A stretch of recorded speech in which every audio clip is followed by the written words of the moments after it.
And it is a rare honor for me to be standing here in this beautiful auditorium in front of these blessings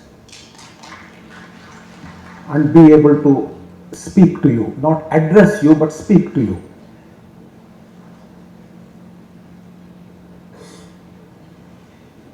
Raghunandan Rao Garu said this is a 10-year-old university. This is a 10-year-old university walking along with a senior person who is 60-year-old. 60 years because this was originally Acharya Ranga University. The legacy is Acharya Ranga University, about 60-year-old, if I'm not wrong. So a 10-year-old child is walking along with a 60-year-old person who is very wise. So this is an interesting combined strength of this university. And the legacy of this university, 60-year-old university, is very, very strong. Both Prime Ministers of India, late Sri Lal Bahadur Shastri, Srimati Indira Gandhi, both visited this university and laid very strong foundations. So therefore this university is resting on very, very strong legacy points. And I feel doubly proud to be part of this celebration today. I am a Telangana person. I was born and brought up very close by here in Palamuru city.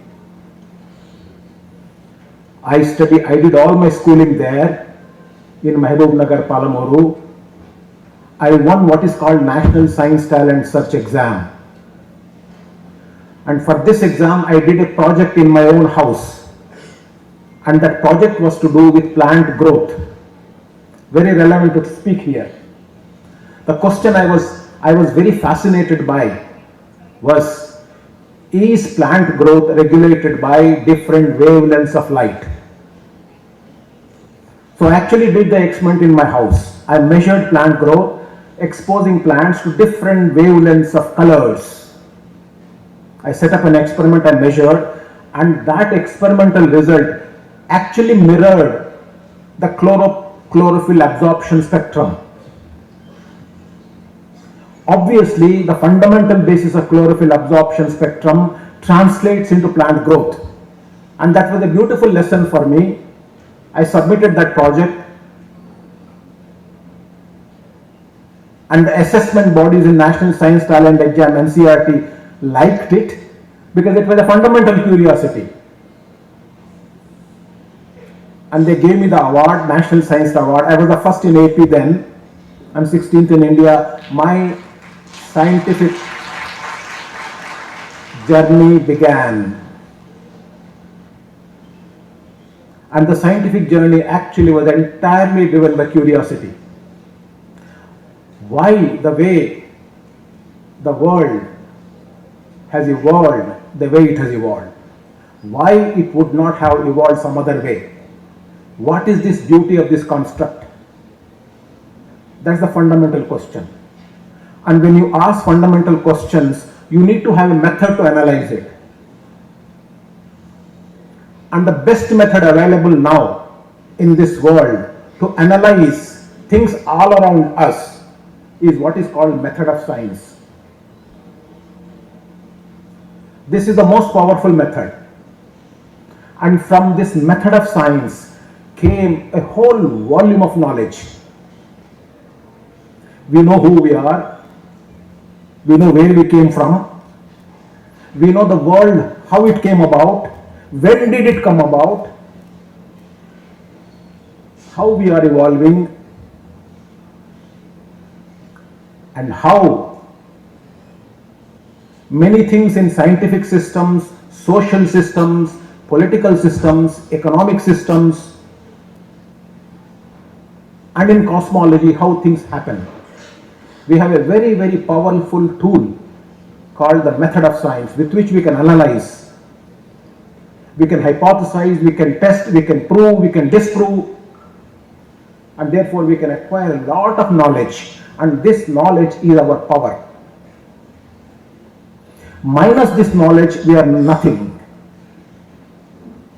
So human beings are the most powerful because they are able to assimilate knowledge, they are able to make good use of the knowledge. And that good use of knowledge is what is called technology. I'll talk about it a little later again.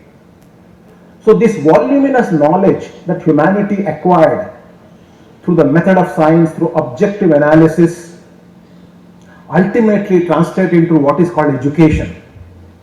Therefore, I am really fascinated by this power called education, and therefore I titled my talk, my address, my discussion here as Education is the Solution. I kept it like that. Solution for what? You can imagine any problem, there is a solution in that. Therefore, I didn't specify the problem. I do not want to specify the problem. Education is the solution for myriads of problems, provided we truly value what education is. This is the crux. This is the twist in the tail. If we do not value the true significance of education, we cannot harness it completely. Education is not simply generating degrees. Education is not simply the content we teach. Education is simply not the rote learning. Education is ultimately a deep knowledge. Deep knowledge that translates into wisdom, that translates into technology, that translates into social welfare, that translates into how we conduct ourselves in our day-to-day life. So I put education at a higher plane. A lot of students are sitting here, a lot of teachers are sitting here, parents are sitting here. All of us know the value of education at a physical plane.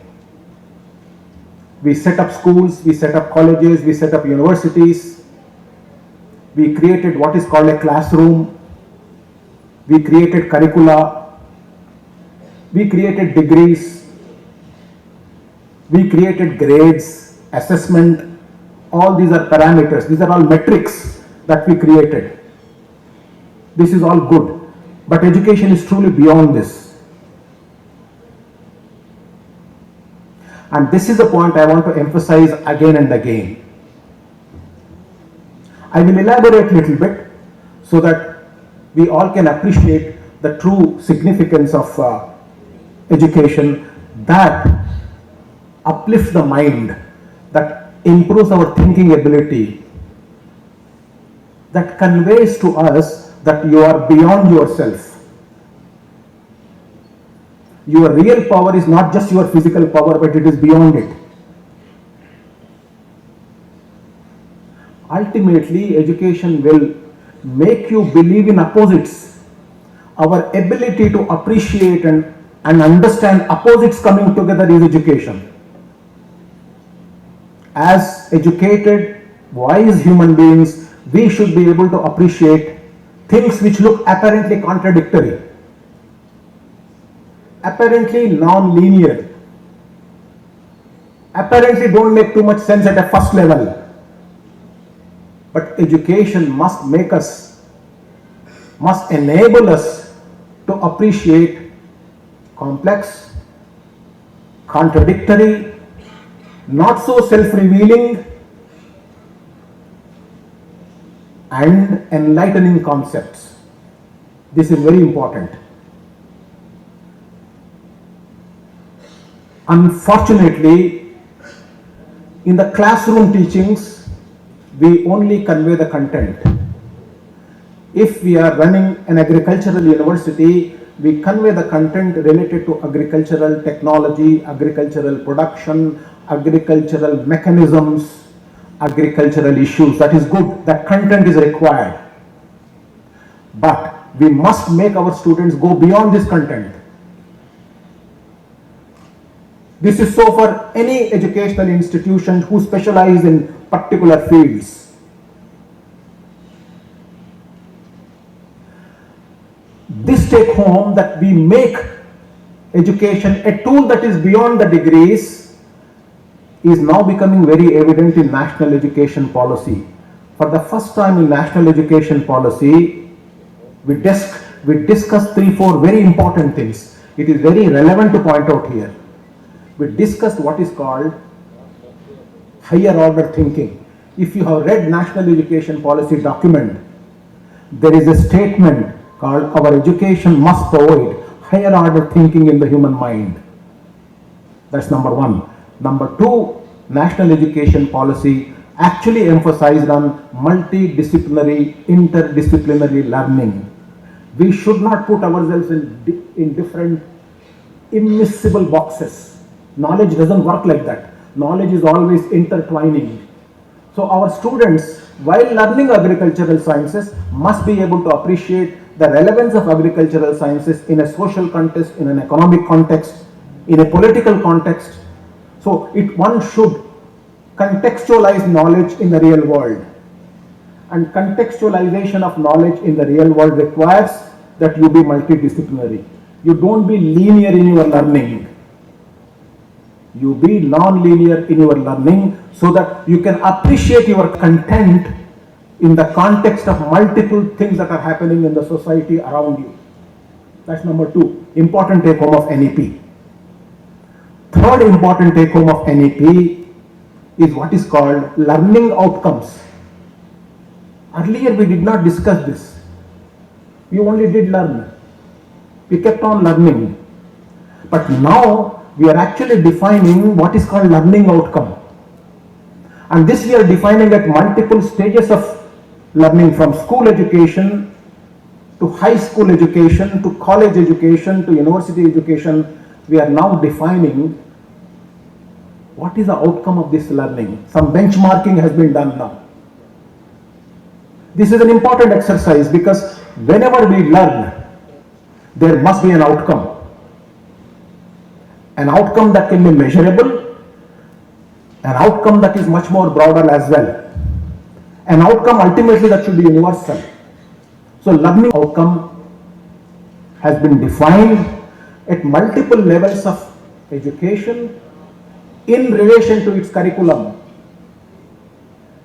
and also in relation to its credits. Remember this is a matrix now. You are learning, there is a curriculum, and there is a z-axis called what is the level of learning. Are you learning in the school? Are you learning in a high school education or a college or a university? Same thing you can learn at different levels in different degrees. So National Education Policy for the first time actually starts setting up some metrics. Why do we need metrics? We need metrics because some benchmarking becomes visible to you. All teachers will know, yes, this is my benchmarking, this is the learning outcome I should convey to the students. My students should learn this by the end of my course. Earlier it was not benchmarked so very well. This is the third point. Fourth most important point, learning is not just classroom learning. Sorry, it doesn't work like that. Learning is largely experiential learning.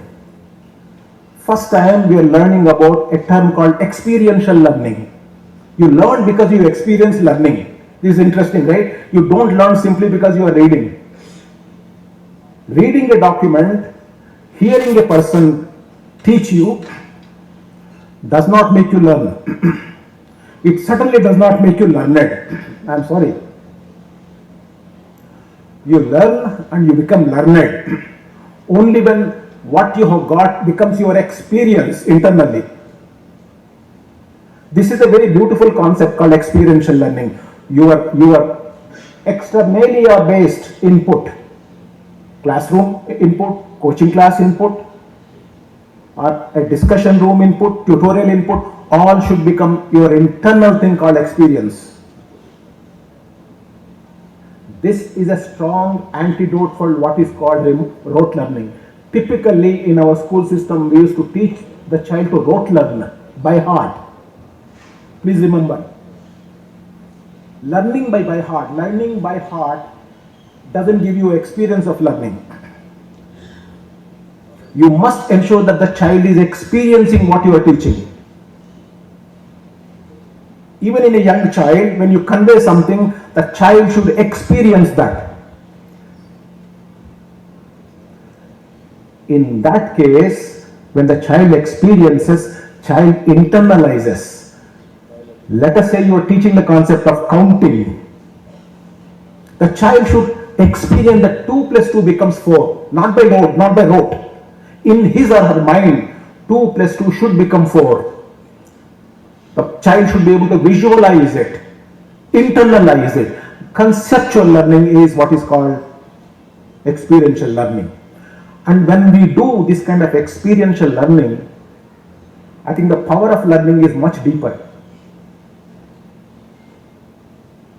The power of learning is so deep that you start connecting the dots. You can connect the physics of plant growth. We can connect the chemistry of how plants grow. You can connect the engineering science associated with soil. You can also connect climatic changes impacting plants and agriculture. It therefore becomes a highly multidisciplinary, knowledge-centric activity. All this put together at an experiential level is education. And when the child goes through this, the child not only knows things, but also will become very, very innovative. Because the child is able to connect many things. The child is not linearly grown.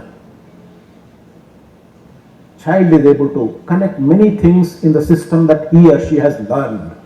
So therefore the fundamental purpose of education is to impart experiential learning in a child, in a student, in multiple directions. Nothing in the society goes linearly. The society is so fascinating. Everything here that can go wrong will go wrong. And the child must be able to appreciate this very early on in his or her life.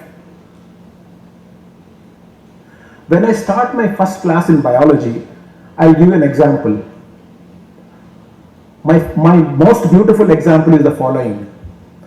I'm a teacher, and this is my first class of fundamentals of biology, biology 101. What do I tell in my class? I tell them, look, you are all students sitting here, about 200 of them, 300 of them, 400 of them. I tell them, each student, each of you is a unique happening. Nobody was ever born like you in the past. Nobody will be ever born like you in the future. You are a unique happening. The way you look, the way you talk, the way you think, everything about you is unique. You are a singular event. And there are 300 of them. All of you are unique happenings, unique products. Biology of Mr. A will not match with biology of Mr. B. Is distinct from biology of Mr. C. So all of you are unique happenings. The question is, how does biology ensure that all of you are so different?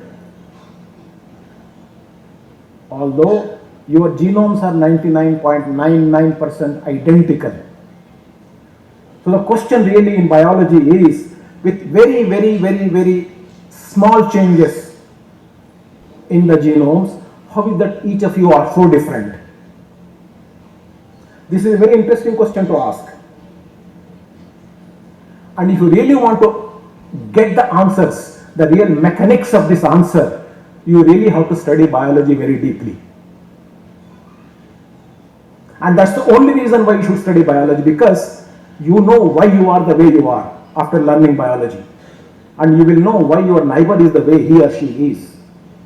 Although same rules of physics, same rules of chemistry apply to all of us, biology as a science is so uniquely different that each of us is a unique, singular product in this world. And I find that is extremely beautiful. That problem is very beautiful. Otherwise, a mobile is a mobile is a mobile.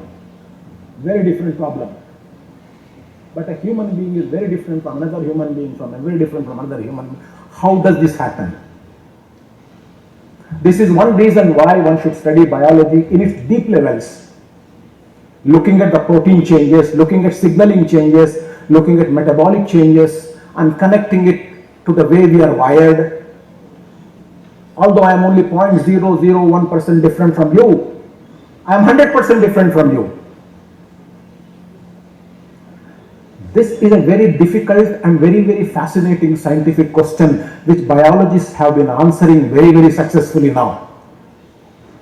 And that's the power of education. That's the power of research.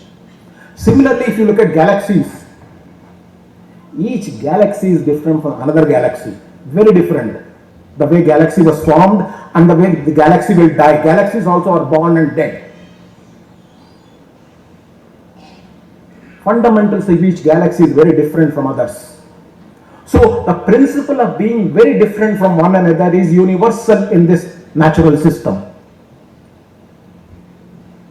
Each flower is different from the other flower, if you carefully look at it. Each plant is different from the other plant, if you carefully look at it. Plants actually communicate with each other, with one another, aerially as well as under the ground. Very beautiful biology there. You can intercept the plant communication by interesting agents and stop certain functions in the plants. This new area is developing now. You can actually intercept. Plants actually chit chat. They share happy news. There is a chemical language for it. They do it aerially, they do it under the ground. So there is a beautiful systemic level of communication between living organisms, be they plants, be they animals, etc. We are actually part of a very beautifully balanced ecosystem. So many things can go wrong. So many things do go wrong, but there is what is called homeostasis. There is a balance. And it is because of this balance we are all here as kicking and thriving living creatures. And the beauty is, as living creatures, as human beings, you are so much endowed with knowledge that you can question yourself. See this ability?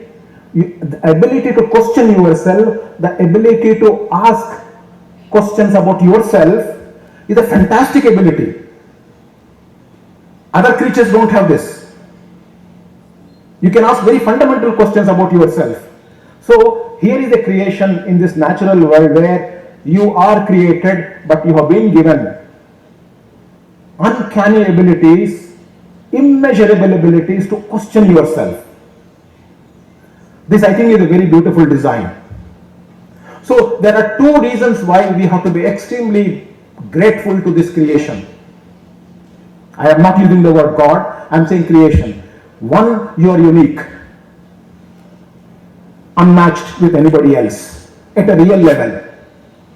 Second, you have been given the ability to analyze many things very positively, very productively. I think these two abilities actually make you extremely powerful and at the same time extremely diligent about the system. There is nothing in us that should make us extremely proud. Why do I say so? I say so because we are living on this earth, and earth is almost an insignificant portion of the universe. Suppose earth disappears tomorrow. Nobody in this universe will mourn for you because it is so insignificant, it will not even be visible. The universe is so large that although we are very powerful at individual level, at societal level, in the context of the universe, we do not count. The universe began some 10-20 billion years ago, and human beings arose only few thousands of years ago, maybe 100,000 years ago. Out of Africa, human species actually migrated 100,000 years ago. 100,000 years ago is a blip in the time scale. We are very, very recent. When the universe began, some 10 billion years ago. So even in time we don't count. It's a small blip, even in the time scale. In the space we are extremely small. In time we are most recent happening. On both counts, we really do not count in this universe in that sense.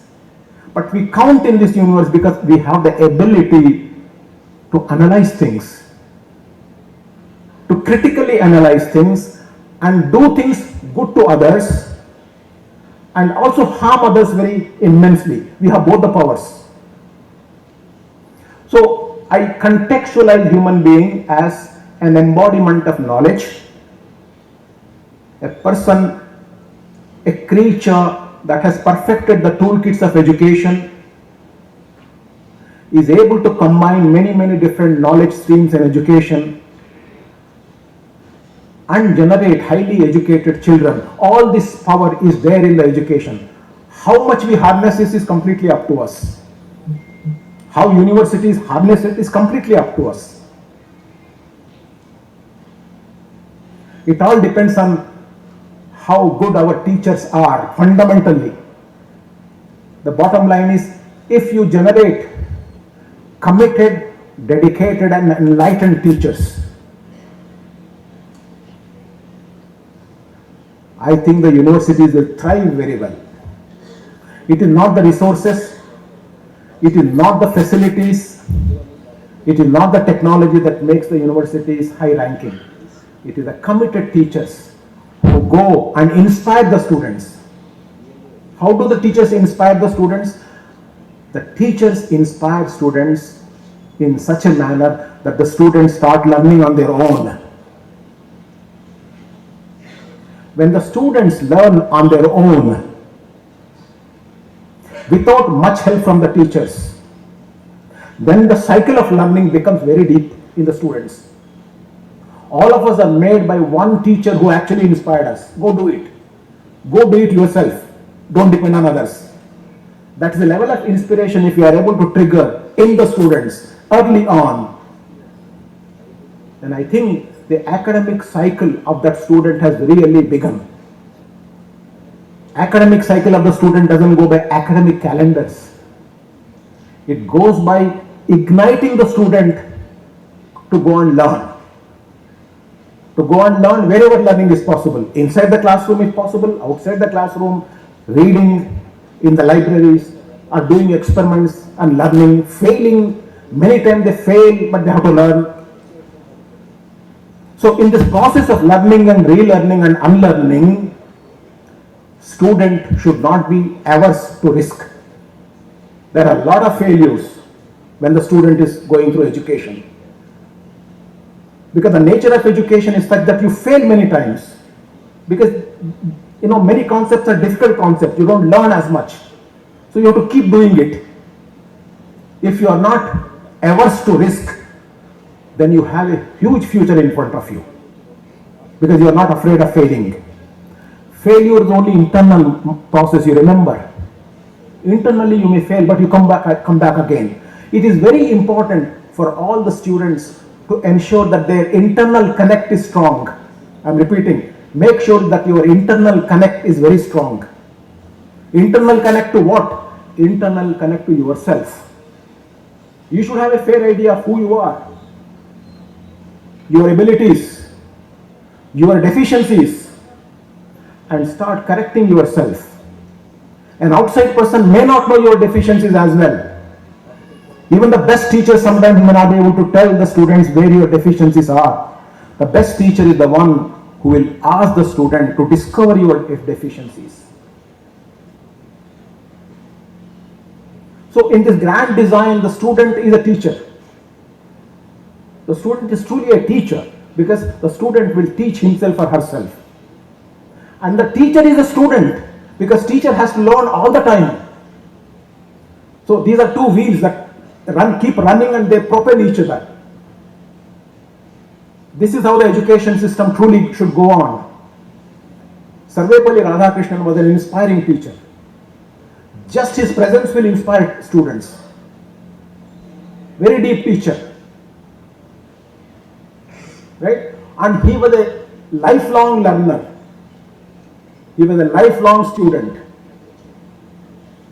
Because a good teacher should always be learning, and therefore a good teacher should always be a student. And a good student should always be aiming for becoming a teacher for himself or herself. I'm actually telling things which are not very obvious. And it is important to convey things which are not very obvious, because I think the devil actually is in the details. And these are the details of the devil.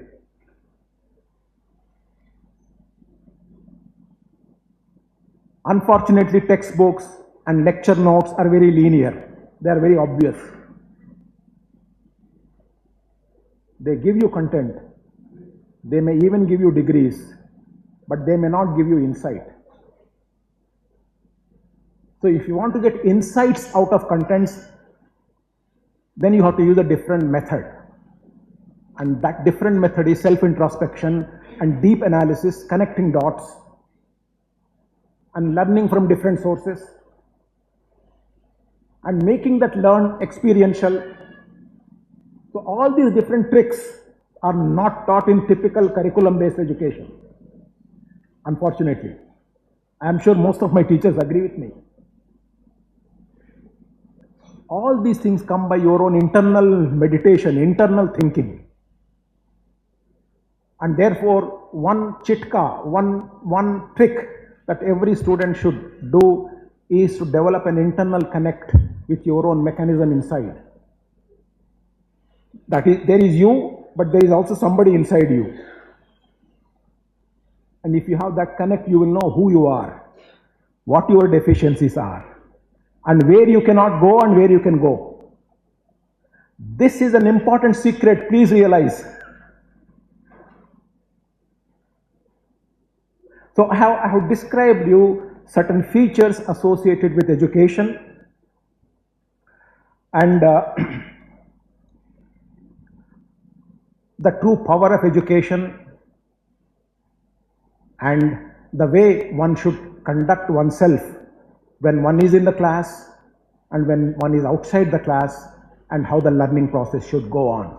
So these are some of the basic components of what I wanted to describe. This is the basic design of the system. But then I want to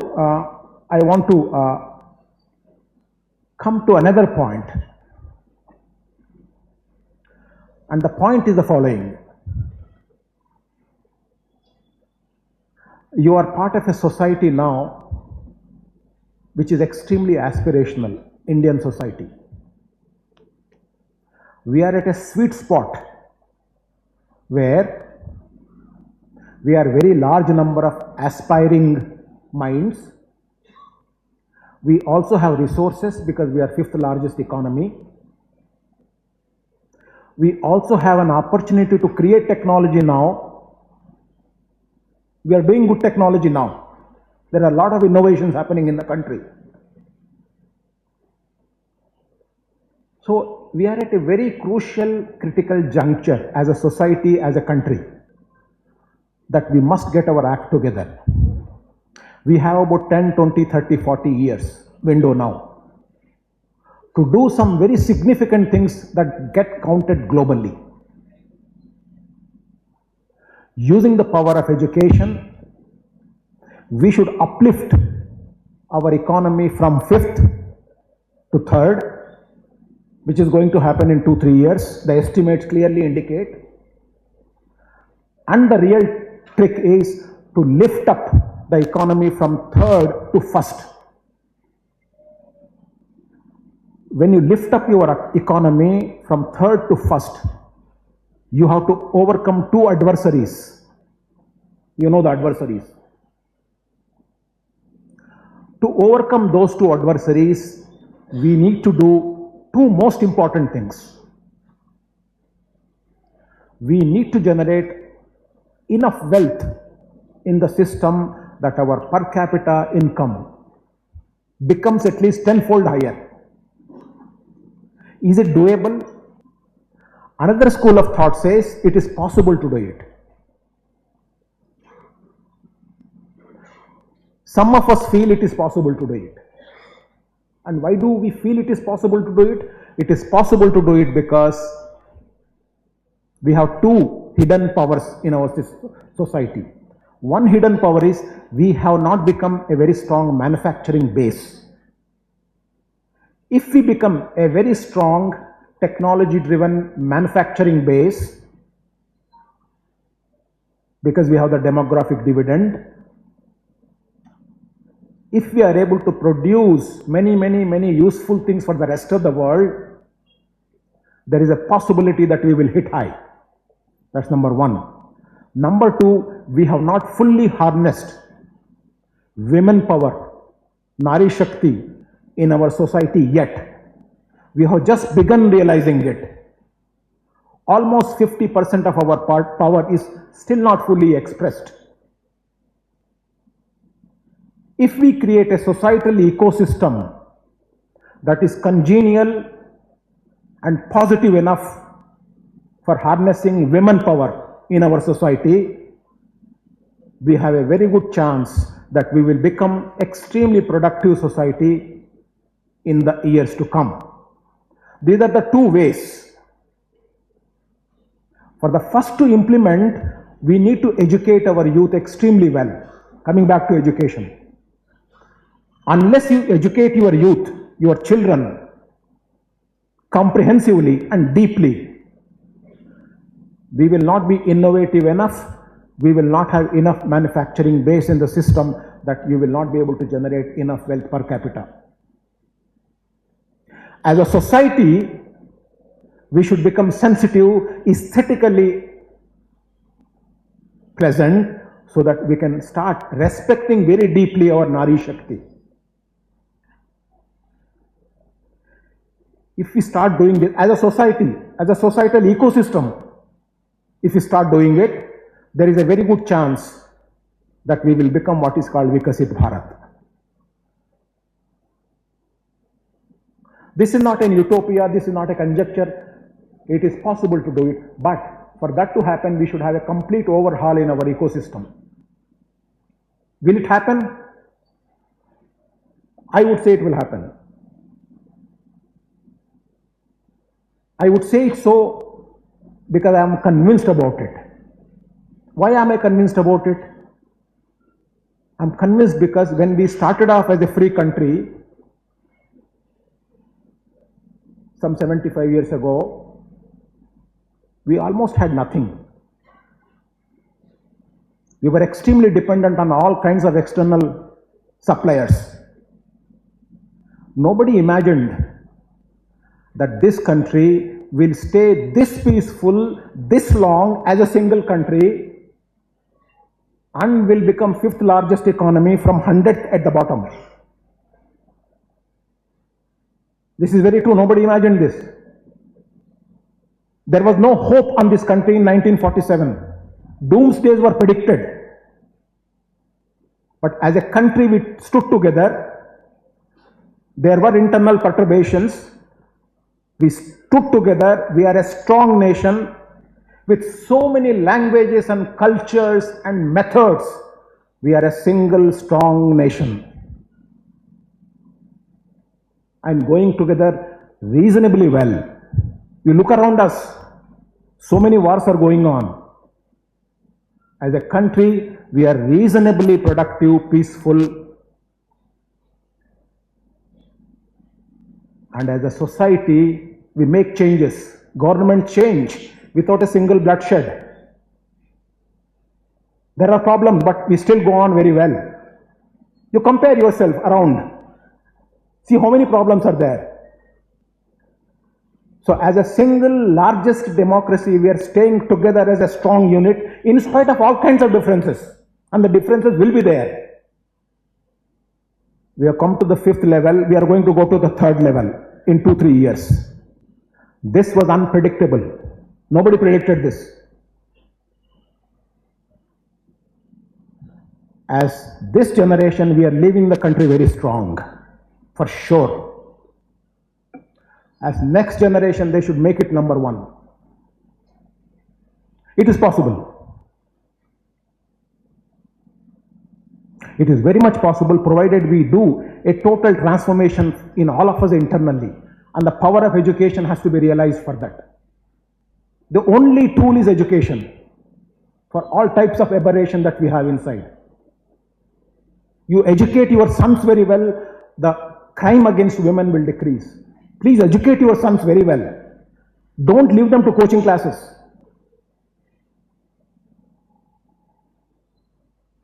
Teach the education properly. Ensure that parents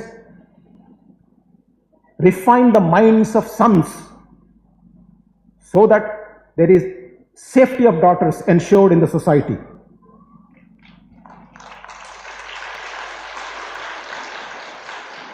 And this must begin in families. Family is a fundamental unit where this reform will happen. Don't expect this to happen in schools and colleges, universities. It is a family that is the unit. And within the family, all of us must ensure that this reform happens. If this happens, if parents take a pledge that they will do this, value system is so important. If they can imbibe certain value system in their children, especially in their sons, so that they start respecting the girls. In turn, society respects the Nari Shakti. Then I think there will be tremendous positivity in our system, and that positivity is required. Why am I so much obsessed of India becoming number one? Is there a reason for this? Is it a jingoism? No, it is not. There is a reason why I am aspiring India to be number one, and I'll tell you the reason. We are constantly driven by technology now. This is an important twist in the tale that I am going to tell now. The twist in the tale is we are driven by high technology. From steam engine to electricity to computers to internet to microchips, quantum computing. Now, we have come a long way. Now the technology is so powerful that instead of you driving the technology, technology is driving you through what is called artificial intelligence. In the years to come, 10, 20, 30, 40, 50, 100, 200 years to come, the society will become extremely different. Society will be driven by robots. Society will be completely driven by softwares. There will be everyday cyber attacks. You will be living in a virtual world. You will not be sitting like human beings like you are sitting today, 100 years from now. The society will be very, very different. Society will be completely dictated by technology. You as an enlightened human being will cease to exist. This is for sure. The consequence of that will be the probability of producing Gautam Buddhas will become zero.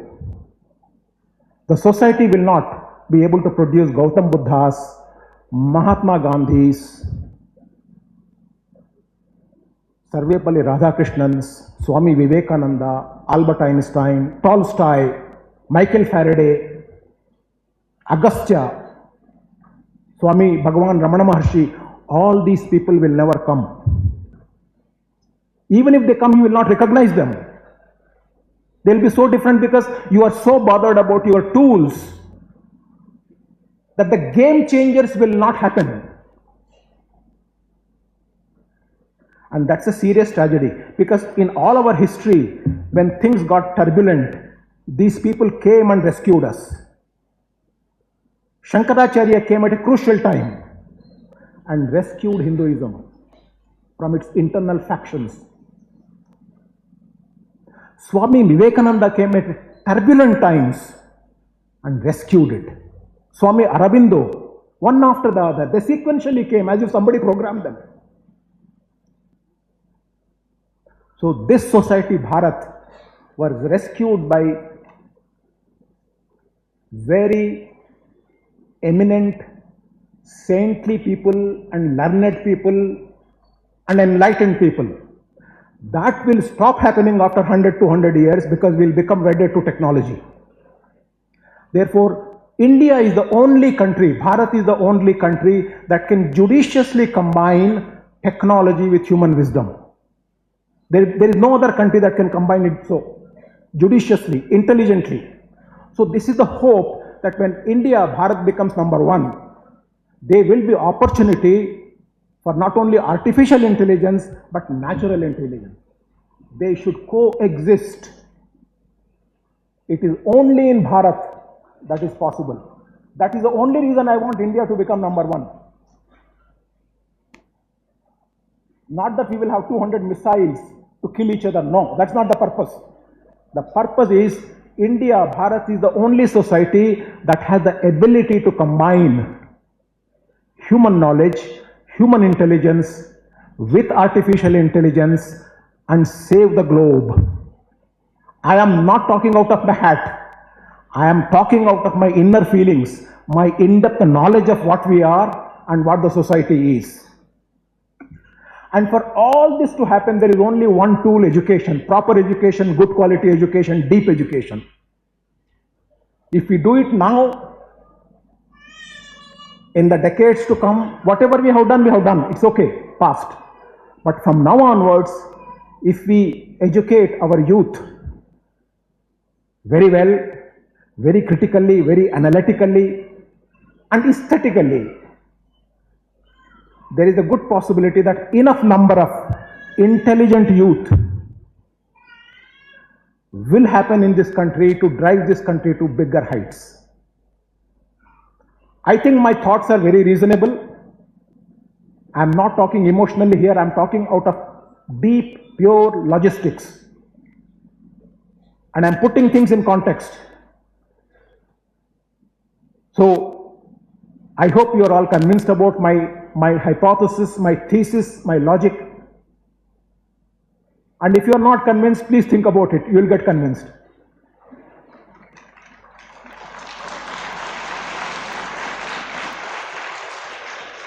This is the only way out for us, as Bharat and as world. Because the world otherwise is quite crazy, if you watch carefully. It's very, very crazy as of now. In fact, our society also is crazy, Indian society. We have to refine it, reform it. It starts from family units. Two most important take-homes: deep, high-quality education and family values and reforms. If we start doing this across the country, everywhere, I think the whole thing will get elevated. And that will be a different Bharat. Namaste, thank you.